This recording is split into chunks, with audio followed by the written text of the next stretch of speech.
Alhamdulillah Rabbil Alamin. Salatu wassalamu ala ashrafil anbiya'i wal mursalin wa ala alihi wa ashabihi ajma'in wa man tabi'ahum bi ihsanin ila yaumiddin.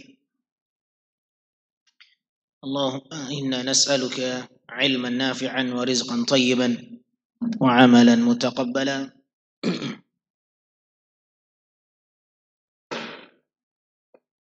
Allahumma 'allimna ma yanfa'una wanfa'na bima 'allamtana wa zidna 'ilman. Rabbana ishrah lana sudurana wa yassir lana umurana wahlul 'uqdatam min alsinatina yafqahu aqwalana, amma ba'd. Kaum muslimin hadirin yang semoga senantiasa dirahmati Allah. Pada pertemuan kita yang perdana di setiap kajian rutin pembahasan kitab sifat salat Nabi kali ini, berhubung karena kitab yang saya sangka saya membawanya di atas mobil ternyata tidak ada, maka kita alihkan kepada pembahasan yang bersifat tematik. Kaum muslimin yang dimuliakan Allah, kita telah memasuki bulan Syawal dan telah mengakhiri bulan Ramadan. Bulan Ramadan yang sangat padat schedule, jadwal rutinitas kita setiap harinya dengan berbagai ketaatan. Kemudian kita masuk kepada bulan yang berikutnya, sangat terlihat jelas kepadatan ibadah kita menurun tentunya. Yang mungkin pada bulan Ramadan kita tidak pernah kosong sholat malamnya dan tidak pernah kosong dengan bacaan Qur'annya. Bahkan mungkin setiap hari yang kita lewati di bulan Ramadan kita hiasi dengan lantunan ayat suci Al-Quran sebagai bacaan yang paling dominan. Kemudian setelah itu kita masuk kepada bulan Syawal, dan ketaatan itu sangat terlihat dan nampak jelas penurunannya. Namun setidaknya kita tetap berusaha menghambakan diri kita kepada Allah selalu, sekalipun kita tidak lagi berada dalam bulan Ramadan. Kaum muslimin yang dimuliakan Allah, pada kesempatan kali ini kita akan mencoba untuk mengevaluasi atau bermuhasabah bahasa syariatnya dari apa yang telah kita lakukan di sebulan yang lalu.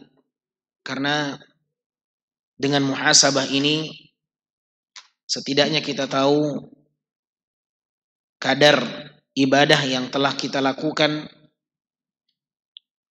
dan apakah amalan-amalan yang sudah kita jalani benar-benar telah memberikan hasil dan efek yang baik di kehidupan kita setelahnya. Semoga itulah harapannya. Sebagian ulama pernah memberikan sebuah pernyataan, inna min alamati qubulil a'mal wal hasanah al hasanatu ba'daha. Inna min alamati qabul al hasanatu ba'daha. Di antara tanda-tanda kebaikan yang diterima adalah kebaikan setelahnya. Di antara tanda-tanda kebaikan yang diterima oleh Allah adalah kebaikan setelahnya. Apakah kebaikan itu menjadi satu agenda rutin kita sehingga tidak ada yang membedakan rutinitas kita apakah telah kita akhiri ataukah belum? Kalau sekiranya kita termasuk di antara hamba-hamba Allah Azza wa Jalla yang masih terus menunjukkan penghambaannya kepada Allah, maka diharapkan ini tanda kebaikan yang kita berharap Allah menerima amal saleh kita. Saudaraku kaum muslimin yang dimuliakan Allah, perlu ada satu kecemasan ketika kita mengakhiri ibadah yang telah kita lakukan. Harus ada rasa kekhawatiran kalau sekiranya amal kita tidak diterima oleh Allah. Di dalam surat Al-Mu'minun, di ayat yang ke-60, surat Al-Mu'minun, ayat 60, Allah subhanahu wa ta'ala menyebutkan orang-orang yang hati mereka takut setelah mereka melakukan, mempersembahkan, memberikan sesuatu. Allah subhanahu wa ta'ala mengatakan, وَالَّذِينَ يُؤْتُونَ مَا آتَوْا وَقُلُوبُهُمْ وَجِلَةٌ أَنَّهُمْ إِلَى رَبِّهِمْ رَاجِعُونَ. Dalam ayat ini Allah menyebutkan ada di antara manusia yu'tuna ma atau, mereka memberikan, mempersembahkan, melakukan satu amalan apa yang telah mereka berikan kepada Allah. Mereka melakukan sebuah amalan, memberikan satu persembahan, kemudian qulubuhum wajilah, dari apa yang telah mereka perbuat itu, lantas hati mereka wajil, hati mereka takut. Annahum ila rabbihim raji'un, dan bahwa sesungguhnya mereka akan kembali kepada Allah. Ma'asyur muslimin, kalau kita melihat ayat ini dari terjemahan semata, maka ayat ini belum bisa mengantarkan kita kepada maksud dari ayat ini. Akan tetapi, kalau kita mengkaji ayat ini lebih dalam dari sisi tafsir, baru kita akan menyadari dan memahami apa yang dimaksudkan dari ayat ini. Ketika Allah menyebutkan adanya sekelompok orang-orang yang melakukan, memberikan apa yang mereka persembahkan, mereka melakukan sesuatu, melakukan sebuah amalan, memberikan, mempersembahkan sesuatu, apa yang mereka lakukan itu, lantas mereka merasakan rasa takut dalam hati-hati mereka karena mereka menyadari bahwa mereka akan kembali kepada Allah. Aisyah radhiyallahu taala anha ketika membaca ayat ini, feelingnya main, kecerdasannya berpikir itu hadir. Aisyah radhiyallahu taala anha ketika membaca ayat ini, muncul satu pertanyaan dalam dirinya, dan pertanyaan ini langsung diarahkan kepada manusia terbaik pilihan Allah, Nabi Muhammad sallallahu alaihi wasallam. Apa kata Aisyah? Ya Rasulullah, ahumul ladzina yasriqun, ahumul ladzina yaznun, ahumul ladzina yashrabun al-khamr. Wahai Rasulullah, wahai Rasulullah, apakah ayat ini berbicara tentang orang-orang yang berbuat maksiat, orang-orang yang mencuri, orang-orang yang berzina, orang-orang yang minum minuman keras, yashrabun al-khamr? Ya Rasulullah, apakah ayat ini bercerita tentang mereka, orang-orang yang pecandu minuman keras, yashrabun al-khamr, yaznun, mereka yang berzina, mereka yang mencuri? Apakah ayat ini bercerita tentang mereka? Allah menyinggung mereka, orang-orang yang berbuat maksiat, sehingga di atas kemaksiatan itu mereka merasakan ketakutan bahwa mereka akan kembali kepada Allah dan akan dibalas dengan azab. Ini yang hadir dalam pikiran Aisyah ketika membaca ayat ini. Artinya Aisyah itu ketika membaca ayat itu beliau mentadaburi ayat, berusaha untuk memahami apa nih maksudnya ayat ini. Dan seperti itulah seharusnya kita membaca ayat-ayat Al-Quran. Ketika Aisyah belum yakin pemahamannya, beliau bertanya tuh sama Nabi SAW. Beliau bertanya kepada Rasulullah SAW. Ketika Aisyah ragu maksud kandungan ayat ini, jangan sampai salah dalam memahami ayat, Aisyah nanya sama Nabi SAW. Demikian pula kita seharusnya seperti itu. Kalau ada ayat yang kita baca, kita ragu kandungannya, maksudnya ini mengarah kemana ayat ini, ya? Apakah ayat ini berbicara hanya satu kelompok saja, satu kaum saja, atau ayat ini juga menyinggung kita secara umum? Aisyah radhiyallahu anha merasakan hal yang seperti itu. Beliau tidak yakin tentang ayat yang dia baca. Maka untuk memastikan beliau bertanya kepada Rasul sallallahu alaihi wasallam, "Ya Rasulullah, apakah ayat ini berbicara tentang orang-orang yang berbuat maksiat, yang minum khamar, berzina, mencuri? Karena perbuatan itu mereka takut akan dibalas oleh Allah dengan azab." Kata Nabi, "Tidak, wahai putri Abu Bakar As-Siddiq. La ya banat As-Siddiq. Tidak. Allah tidak berbicara tentang mereka. Wahai putri Abu Bakar As-Siddiq, Allah sedang tidak berbicara tentang orang-orang yang bermaksiat dalam ayat ini. Tapi justru sebaliknya, Allah sedang berbicara tentang adanya sekelompok orang-orang yang berbuat kebajikan, orang-orang yang berpuasa, orang-orang yang salat, orang-orang yang sedekah. Humul ladzina yasumun wa yusallun wa yatasaddaqun." Justru ayat ini, wahai Aisyah, berbicara tentang orang-orang yang melakukan ketaatan. Orang-orang yang salat, orang-orang yang telah berpuasa, orang-orang yang telah bersedekah. Maka Aisyah semakin terheran-heran. Bagaimana mungkin orang yang melakukan ketaatan, tapi disebutkan Allah dalam ayat ini mereka takut. Seharusnya yang takut itu orang yang berbuat kesalahan. Betul atau tidak jamaah? Allah menyebutkan dalam ayat ini orang yang takut. Apakah pantas orang yang berbuat ketaatan memiliki rasa takut karena mereka melakukan satu tindakan yang salah? Semestinya secara logika orang yang berbuat kejahatan itu yang seharusnya takut. Takut nanti dihukum, takut dilaporin polisi, takut masuk penjara, takut dihakimi, takut diadili, takut dicemooh, takut dihina, diketahui oleh orang perbuatan jahat buruk dan sebagainya.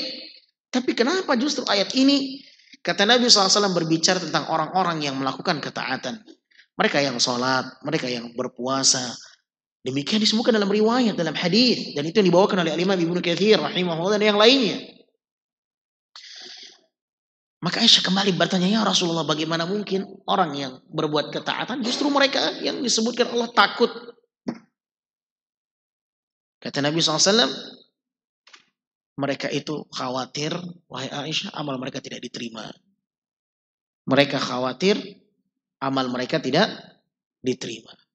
Mereka khawatir puasa Ramadan mereka tidak diterima. Mereka khawatir sholat malam mereka tidak diterima. Mereka khawatir bacaan Quran mereka tidak diterima. Mereka khawatir sedekah mereka tidak diterima. Infak perbukaannya tidak diterima. Mereka khawatir amal-amal soleh mereka tidak diterima. Tuh Allah berbicara tentang mereka. Ma'asyar muslimin yang dimuliakan Allah. Inilah yang dikenal dengan sebutan sifat al-khawf. Sifat al-khawf. Rasa takut. Rasa takut yang besar kepada Allah Subhanahu wa ta'ala. Bukan hanya takut dengan ancaman, dengan neraka, tapi juga mereka takut kalau amal mereka, usaha mereka tidak dinilai oleh Allah Subhanahu wa ta'ala. Pertanyaannya, adakah rasa takut itu dalam diri kita? Apakah rasa khawatir ini selalu muncul setiap kita mengakhiri ibadah-ibadah kita? Ma'asyarul muslimin yang dimuliakan Allah. Benar, hari Id adalah hari berbahagia. Benar.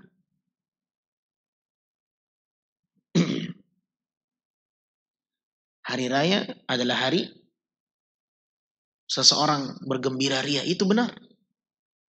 Itu yang Nabi katakan kepada Abu Bakar As-Siddiq radhiyallahu anhu.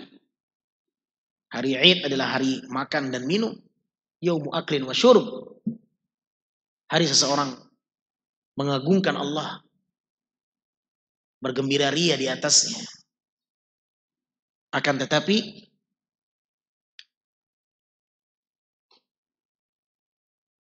di balik kegembiraan itu ada satu kekhawatiran yang lain yang senantiasa menyelimuti kehidupan orang-orang yang beriman.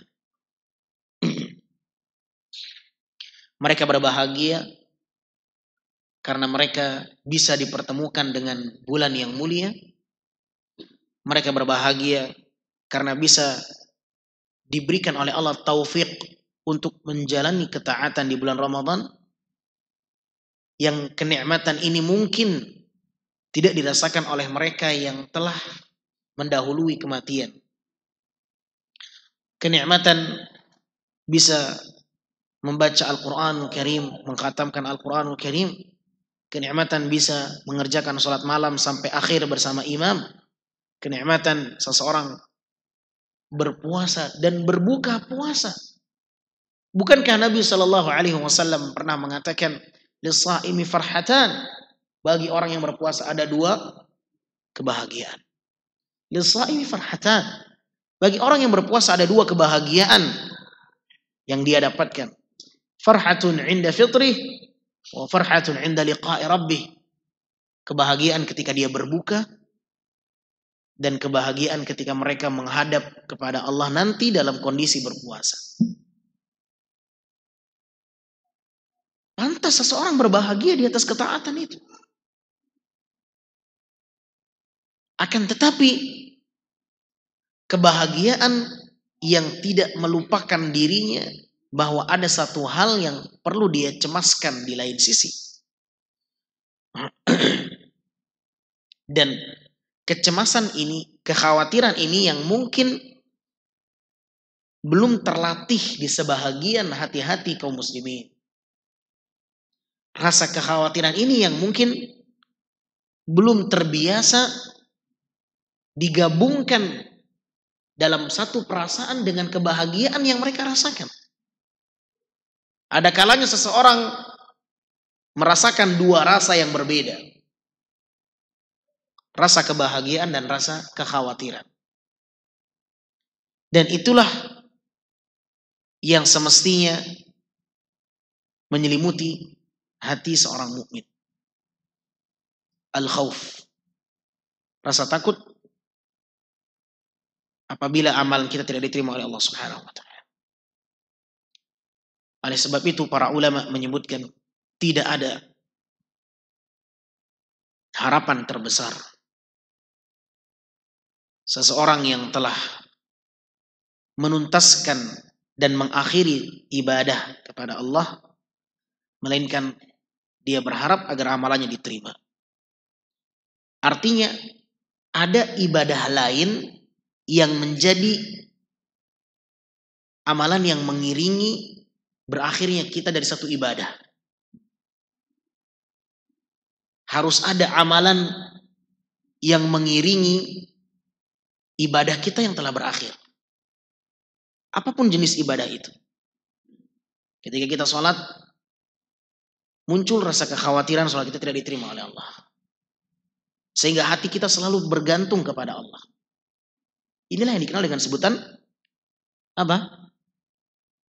Tawakal. Apa arti tawakal?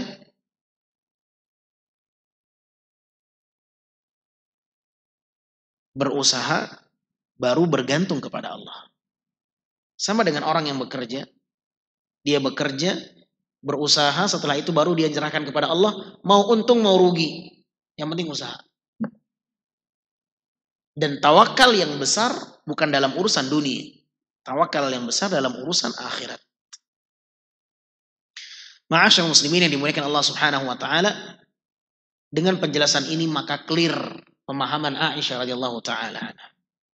Nabi sampaikan kepada Aisyah, wahai Aisyah, sesungguhnya apa yang Allah sebutkan dalam ayat ini, justru mereka orang-orang yang melakukan ketaatan kepada Allah subhanahu wa ta'ala, mengerjakan puasa, mengerjakan salat, mengerjakan sedekah, akan tapi mereka khawatir amal mereka tidak diterima.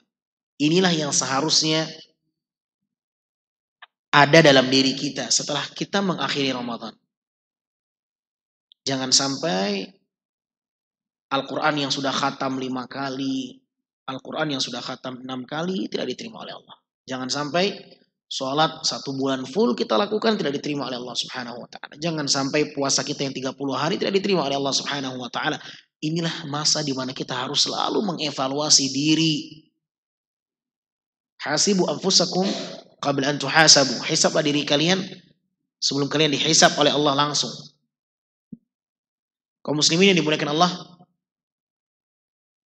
sering kita dengar pernyataan Al-Imam Ibnu Rajab Al-Hambali dalam kitabnya Lataif Al-Ma'arif, Lataiful Ma'arif, bahwa mereka para salaf terdahulu, para pendahulu kita, para ulama terdahulu, para sahabat radhiyallahu anhum ajma'in secara umum, mereka generasi yang terbaik. Disebutkan apabila mereka telah berakhir dari Ramadan, mereka menghiasi hari-hari mereka selama 6 bulan berikutnya dengan doa dan harap. Jazakallahu khairan.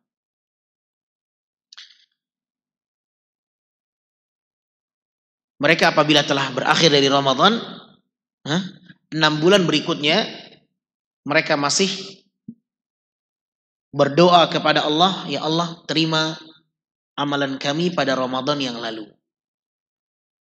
6 bulan. Sekarang kita baru masuk bulan yang pertama. Setelah berakhir Ramadan itu. Bulan Syawal. Kemudian bulan apa? Dzulqa'dah. Kemudian Dzulhijjah. Kemudian Muharram, kemudian Safar, Rabiul Awal.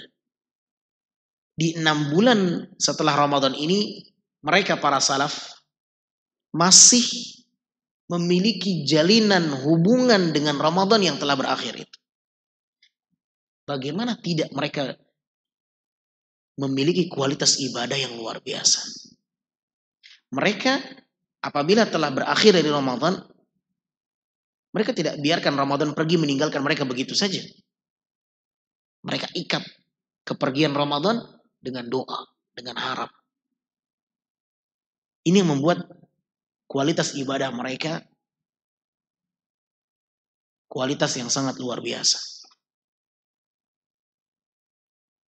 Siapa di antara kita yang hari ini masih menjalin hubungan dengan Ramadan yang lalu?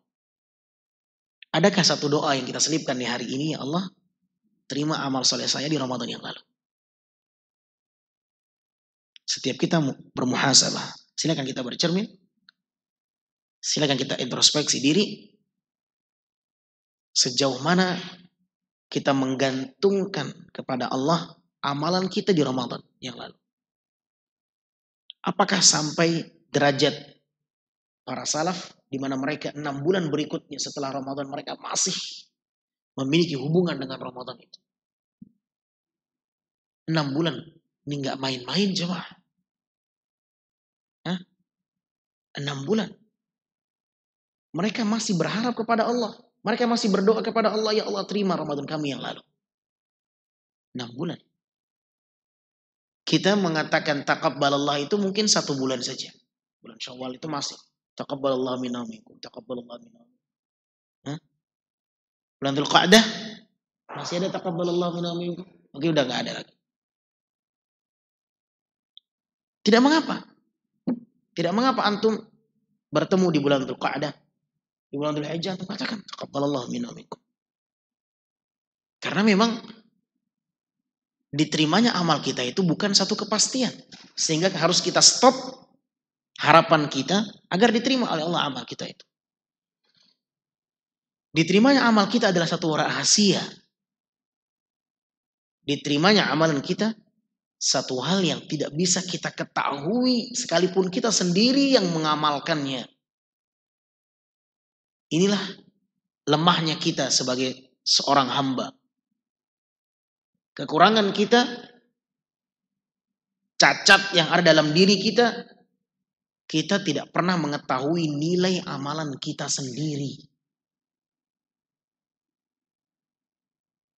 Seberapapun usaha Anda, seberapapun upaya Anda untuk memaksimalkan ibadah, tanyakan berapa nilai Anda. Tahu jawabannya? Tidak. Sadarlah itu kekurangan kita.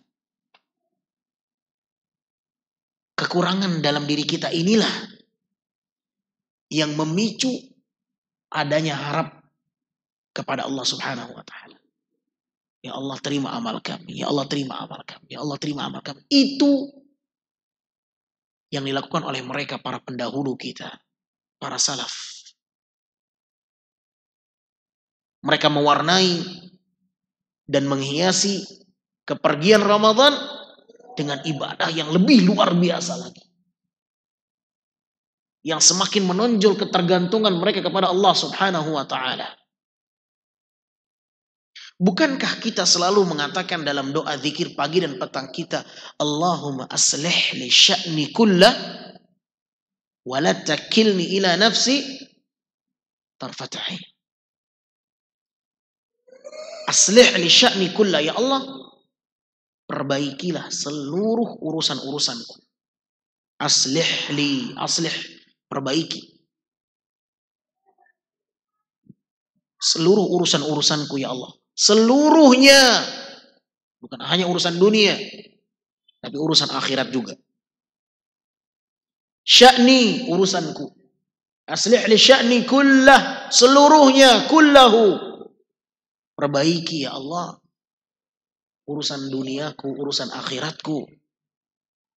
Ibadah-ibadahku yang telah aku lakukan selama ini, perbaiki dia ya Allah.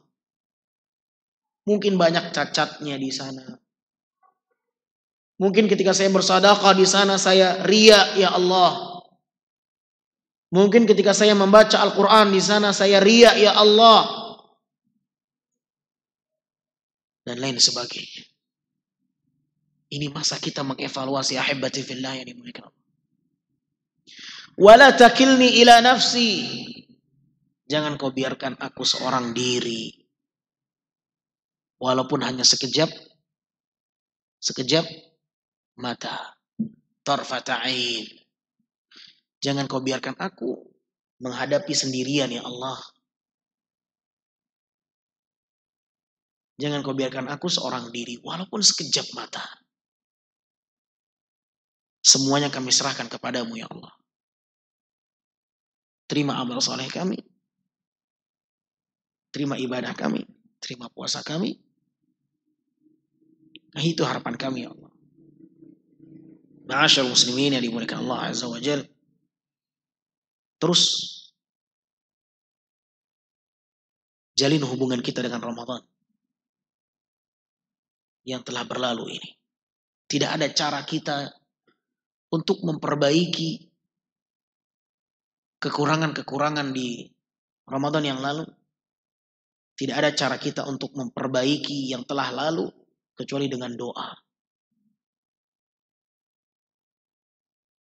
Dengan doa segala kelalaian dimaafkan oleh Allah.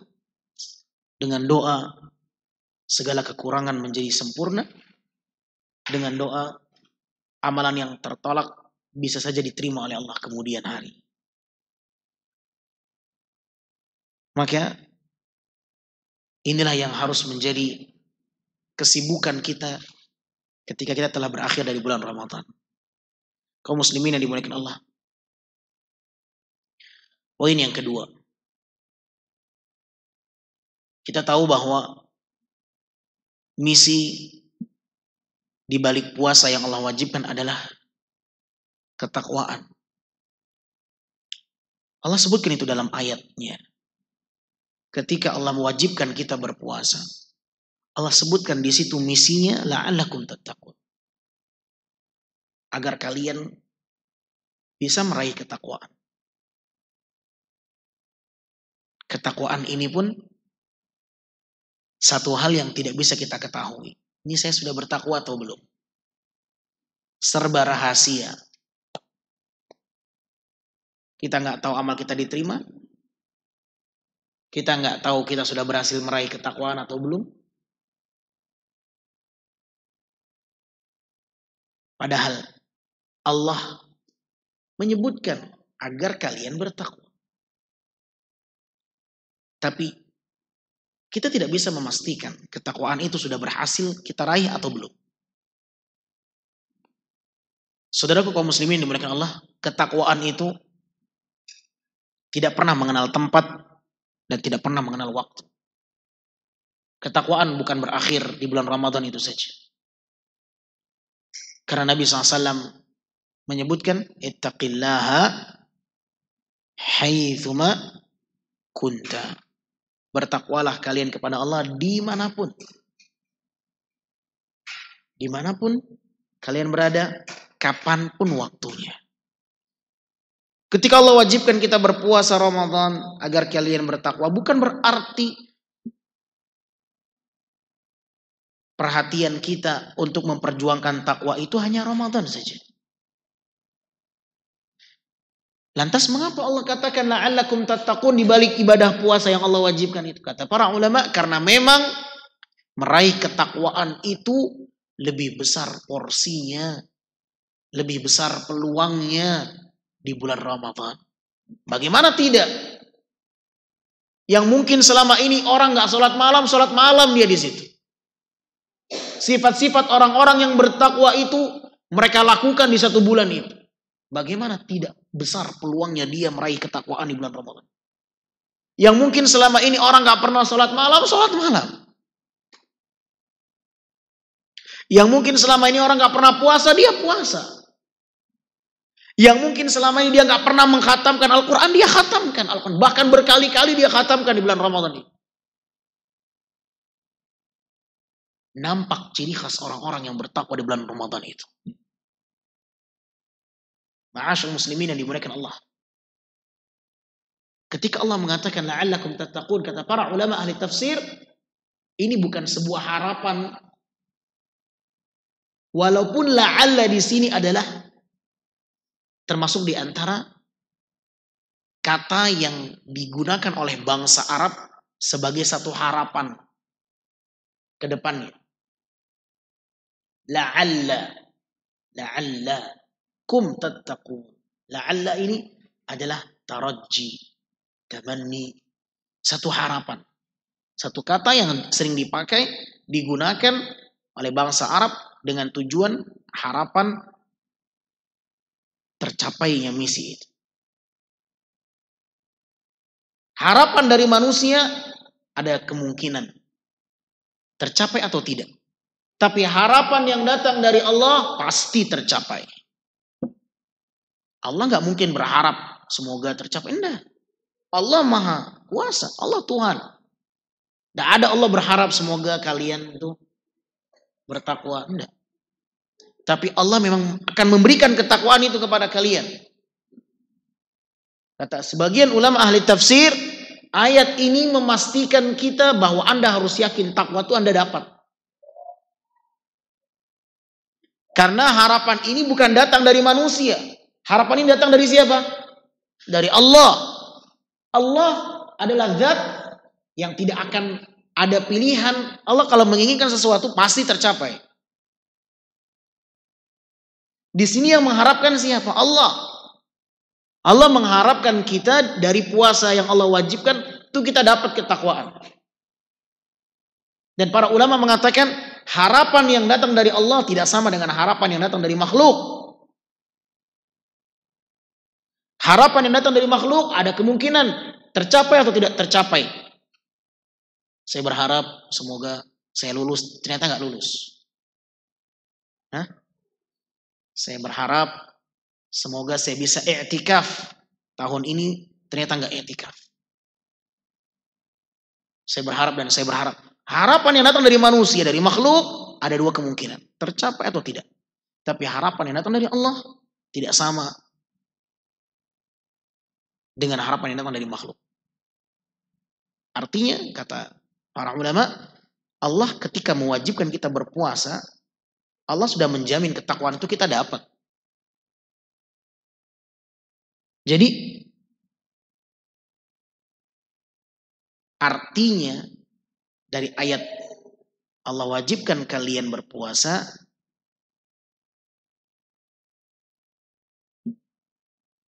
apa terjemahannya yang tepat? Bukan agar.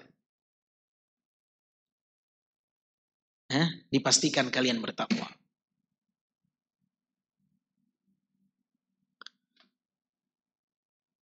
Walaupun terkesan lancang. Karena kita tidak pernah tahu takwa itu benar-benar kita dapatkan atau tidak. Tapi demikianlah yang disebutkan oleh para ulama. Karena harapan itu datang dari Allah yang mewajibkan kita puasa. Taib, kaum muslimin dimuliakan Allah.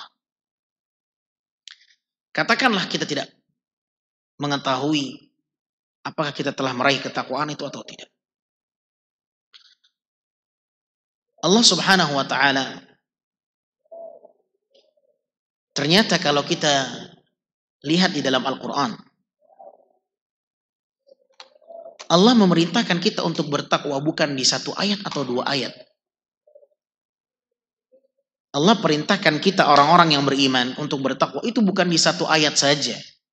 Bukan di dua ayat saja. Tapi di 150 ayat lebih. Kalau antum benar-benar mentadaburi ayat Al-Quran yang antum baca, antum akan menemukan Allah perintahkan kita untuk bertakwa di 150 ayat lebih. Banyak. Ya ayyuhalladzina amanu taqullaha wa qulu qawlan sadida. Ya ayyuhalladzina amanu taqullaha haqqa tuqatih. Ya ayyuhalladzina amanu ittaqullaha wal tanzur nafsum ma qaddamat lighad. Ya ayyuhan nasu ittaqu rabbakum inna zalzalatas sa'ati syai'un 'adzim. Ya ayyuhan nasu ittaqu rabbakum alladzi khalaqakum min nafsin wahidah, dan banyak lagi. 150 ayat lebih Allah perintahkan kita untuk bertakwa. Wahai orang-orang yang beriman, bertakwalah kalian kepada Allah dengan sebenar-benarnya takwa haqqa tuqatih. Wahai orang-orang yang beriman, bertakwalah kalian kepada Allah dan jujurlah dalam setiap perkataanmu. Wahai orang-orang yang beriman, bertakwalah. Kenapa tuh Allah ulang-ulang kita untuk bertakwa kepadanya? Nggak cukup apa satu ayat saja. Diulang-ulang perintah yang sama. Bukannya ini pemborosan. Sederhananya mungkin demikian sebagian kita menilai. Ngapain tuh Allah ulang-ulang perintah yang sama dalam satu ayat? Ini kan pemborosan. Apa nggak cukup satu peringatan saja? Apa nggak cukup satu perintah saja? Ini jumlahnya 150 ayat lebih. Bayangkan. Karena apa? Alasannya. Karena memang kita ini makhluk yang lemah. Kita ini makhluk yang lemah.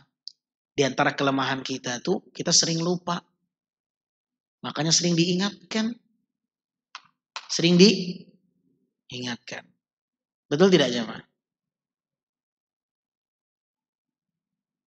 Terkadang satu peringatan aja nggak cukup. Makanya Allah tahu nih. Allah tahu siapa kita sebagai hambanya, sebagai makhluknya, sebagai ciptaannya itu Allah tahu. Seluk-beluk kita tuh lemah dalam mengingat. Peringatan lupa. Peringatan lupa. Ya. Maka Allah berikan peringatan. Biar kita nggak lupa. Ini tuntutan kita nih, takwa ini tuntutan kita. Apa arti takwa? Menjalankan perintah Allah, meninggalkan definisinya lebih ringan dibandingkan realisasinya. Dibandingkan realitanya. Mengamalkan ketakwaan itu jauh lebih rumit dibandingkan mengetahui definisinya. Setiap orang yang mengetahui definisi takwa belum tentu dia bisa mengamalkan ketakwaan itu. Antum bayangkan, Nabi mengatakan bertakwalah kalian kepada Allah dimanapun, kapanpun. Bukan hanya di masjid saja ketakwaan itu. Bukan hanya ketika kita dalam keramaian saja bertakwa itu. Dalam kesendirian juga harus bertakwa. Kita tahu arti takwa, tapi belum tentu kita berhasil menghadirkan ketakwaan dalam kehidupan kita. Takwa bukan hanya di masjid, takwa juga di luar masjid. Takwa bukan hanya di Ramadan, takwa juga di luar Ramadan. Makanya sebagian salaf mengatakan bi'sal qaum la ya'rifuna Allah illa fi Ramadan. Buruknya suatu kaum yang mereka hanya mengenal Allah di Ramadan saja. Jeleknya satu kaum yang mengenal Allah hanya pada Ramadan saja. Seakan-akan Allah itu Tuhannya Ramadan. Allah bukan Tuhannya Syawal. Allah bukan Tuhannya Dzulqa'dah. Allah bukan Tuhannya Dzulhijjah. Allah bukan Tuhannya ini. Allah Tuhannya setiap bulan. Tuntutan untuk memperjuangkan takwa tidak berakhir dengan berakhirnya Ramadan.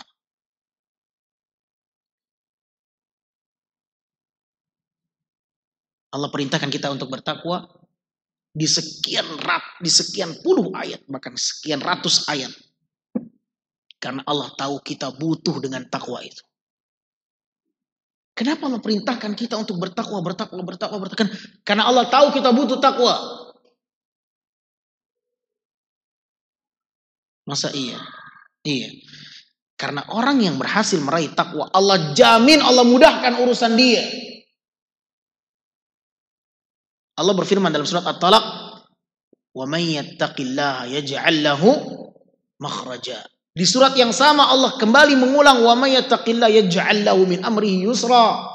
Di surat yang sama Allah mengatakan, "Wa may yattaqillaha yukaffir anhu sayyi'atihi wa yu'dzim lahu ajra." Barang siapa yang bertakwa kepada Allah, Allah akan berikan solusi, jalan keluar di setiap masalahnya, setiap urusannya, dan Allah akan mudahkan urusan-urusannya bagi mereka orang-orang yang bertakwa.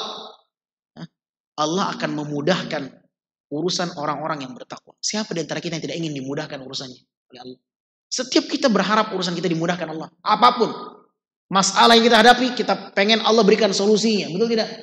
Ini kebutuhan kita. Allah tahu kita butuh dengan apa yang kita harapkan. Makanya Allah perintahkan kita. Nih, kalau pengen dimudahkan urusan Anda, perbaiki ketakwaan Anda dengan Allah. Masalahnya, ini kita terkadang melakukan ketakwaan, terkadang kita melakukan kejahatan. Kita ini manusia, punya dua kecondongan. Kecondongan berbuat jahat, kecondongan berbuat takwa. Fa'alhamaha fujuraha wa taqwaha. Manusia itu punya dua kecondongan. Kecondongan berbuat jahat, kecondongan berbuat takwa. Ya. Oleh karenanya ma'asyarul muslimin, ketakwaan ini lebih rumit dibandingkan definisinya. Menanamkan ketakwaan dalam diri kita bukan satu hal yang mudah. Makanya Nabi minta sama Allah ketakwaan itu. Karena Nabi tahu takwa ini bukan perjuangan yang ringan. Memiliki ketakwaan dalam diri kita ini perjuangan yang berat. Makanya Nabi minta ketakwaan kepada Allah. Apa doanya? Apa doanya? Jamaah ini muliakan Allah. Biar kita tutup majelis ini. Doa Nabi minta takwa sama Allah. Padahal Nabi itu orang yang paling apa? Orang yang paling bertakwa. Betul tidak? Itu Nabi sebutkan dalam hadis. Tapi karena waktu kita terbatas. Ya. Nabi minta takwa sama Allah. Karena memang kita butuh takwa. Orang yang telah berhasil meraih takwa, Allah jamin mudah urusannya. Allah berikan jalan keluar setiap masalahnya. Makanya Nabi minta ketakwaan sama Allah. Kita juga harus minta takwa sama Allah. Apa doanya? Naam, Allahumma inni as'alukal huda wat tuqa wal afafa wal ghina. Allah karuniakan kepadaku hidayah. Allahumma inni as'alukal huda wat tuqa dan ketakwaan, wal afafa dan kesucian, wal ghina dan kecukupan. Nabi minta takwa sama Allah. Padahal Nabi orang yang paling bertakwa. Kita bukan orang yang paling bertakwa, kita nggak merasa butuh dengan takwa itu. Tapi kita pengen urusan kita dimudahkan Allah. Tapi kita nggak pernah minta sama Allah ketakwaan itu. Maka siapapun yang ingin dimudahkan urusannya, perbaiki ketakwaan kita kepada Allah Subhanahu wa taala. Semoga Allah masukkan kita ke dalam golongan orang-orang yang bertakwa. Allahumma amin ya rabbal alamin. Subhanakallahumma wa bihamdika asyhadu an la ilaha illa anta astaghfiruka wa atubu ilaik. Wassalamu alaikum warahmatullahi wabarakatuh.